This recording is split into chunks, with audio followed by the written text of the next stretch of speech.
నమస్కారం.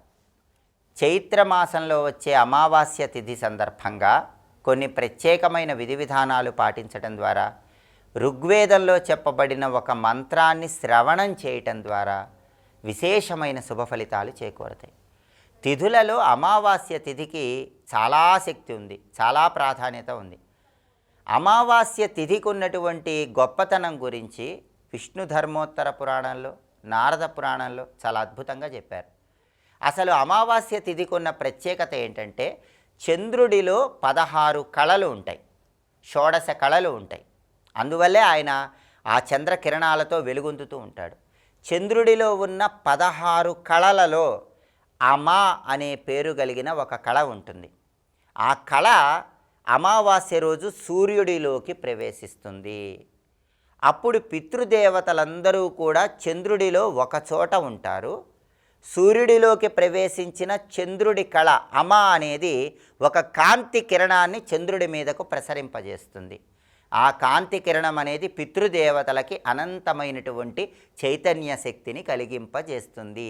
ఇది అమావాస్యలో దాగి ఉన్న రహస్యం. అమావాస్య అంటేనే చంద్రుడి 16 కళలలో అమ అనే పేరు కలిగిన కళ సూర్యుడిలోకి ప్రవేశిస్తే, సూర్యుడు దాన్ని ఒక కాంతి కిరణంగా మార్చి చంద్రుడిలో ఒకచోట చేరిన పితృదేవతలందరికీ కూడా ఆ కాంతి కిరణాన్ని అందించడం ద్వారా పితృదేవతలకు శక్తిని కలిగింపజేస్తాడు. సూర్యుడు చంద్రుడు ఒకే చోటికి వచ్చే రోజు అమావాస్య. పితృదేవతలు కూడా సూర్యచంద్రుల దగ్గరకు వచ్చే రోజు అమావాస్య. అందుకే అమావాస్యకి అంత శక్తి ఉందని మనకు నారద పురాణంలో, విష్ణు ధర్మోత్తర పురాణంలో ప్రామాణికంగా చెప్పారు.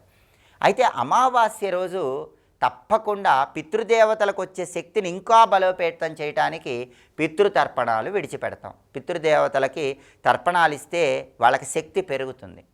అలాగే పితృదేవతల పేరిట గోసేవ చేయటం, అన్నదానం చేయటం, ఇవన్నీ కూడా అమావాస్య సందర్భంగా పాటించాల్సిన విధి విధానాలు. చైత్ర అమావాస్య సందర్భంగా నదీ స్నానం మంచిది. పుణ్యనదుల్లో స్నానం చేసి తర్పణాలు ఇస్తే పితృదేవతలకి ఇంకా ఆనందం కలుగుతుంది. పుణ్యనదుల్లో స్నానం చేయలేని వాళ్ళు గంగాజల నీళ్ళలో కలుపుకొని ఆ నీటితో స్నానం చేయవచ్చు. అయితే అమావాస్య సందర్భంగా ఋగ్వేదంలో చెప్పిన ఒక మంత్రాన్ని వినటం ద్వారా కూడా అద్భుత ఫలితాలు కలుగుతాయి. ఋగ్వేదంలో చెప్పిన ఆ మంత్రం ఏంటో ఇప్పుడు మనం చూద్దాం. అంతరిక్షం మా ఉర్వంతరం బృహదగ్నయ పర్వతాశ్చ యయ వాతః స్వస్త్య స్వస్తిమాంతయ స్వస్త్య స్వస్తి మానసాని. ఇది ఋగ్వేదంలో చెప్పిన మంత్రం. ఈ మంత్రంలో ఉన్న అర్థం ఏంటి, భావం ఏంటి?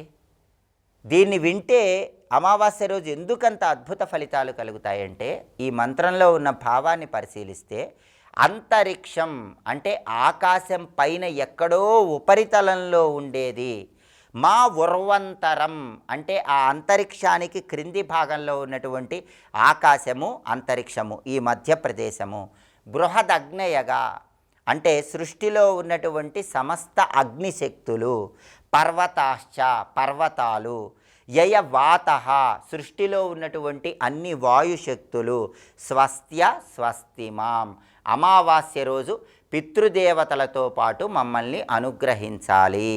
తయ స్వస్త్య స్వస్తి మానసాని ఆ శక్తి వల్ల జీవితంలో ఉన్నత స్థాయికి చేరాలి అని ఈ ఋగ్వేద మంత్రం చెప్తోంది. అంటే ఈ ఋగ్వేద మంత్రాన్ని అమావాస్య సందర్భంగా మనం వింటే పితృదేవతలకు శక్తి కలుగుతుంది.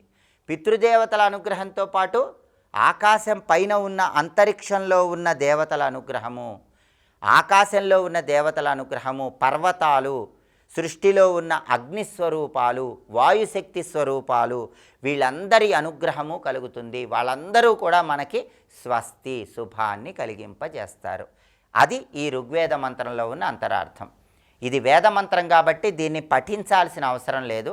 అమావాస్య సందర్భంగా దీన్ని శ్రవణం చేస్తేనే సంపూర్ణమైన శుభ ఫలితాలు సిద్ధింపజేసుకోవచ్చు. అయితే అమావాస్య కాబట్టి అన్నదానం మంచిది, వస్త్రదానం మంచిది. అపమృత్యు దోషాలు పోవటానికి వస్త్రదానం చేయాలి. దీర్ఘాయుర్దాయం కలిగింపజేసుకోవటానికి అమావాస్య రోజు వస్త్రదానం చేయాలి.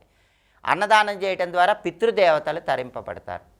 వాళ్ళకి తర్పణాలు ఇచ్చాక వాళ్ళ పేరు మీద దేవాలయాల్లో అన్నదానం చేయటము, అదేవిధంగా గోసేవ చేసుకోవటం, ఇటువంటివి విశేషమైన శుభ ఫలితాలను కలిగింపజేస్తాయి. చైత్ర అమావాస్య సందర్భంగా ఋగ్వేదంలో చెప్పబడిన ఏ మంత్రాన్ని శ్రవణం చేస్తే పితృదేవతల అనుగ్రహంతో పాటుగా సమస్త ప్రకృతి దేవతల శక్తిని పొందవచ్చు. ఇంకొకసారి చూద్దామా మరి. అంతరిక్షం మా ఉర్వంతరం బృహదగ్నయ పర్వతాశ్చ యయవాత స్వస్త్య స్వస్తిమాం తయ స్వస్త్య స్వస్తి మానసాని. ఈ మంత్రం వినండి. పితృదేవతల అనుగ్రహంతో పాటు ప్రకృతిలో ఉన్న సమస్త దేవతల అనుగ్రహానికి ప్రతి ఒక్కరూ సులభంగా పాత్రలు కండి. స్వస్తి.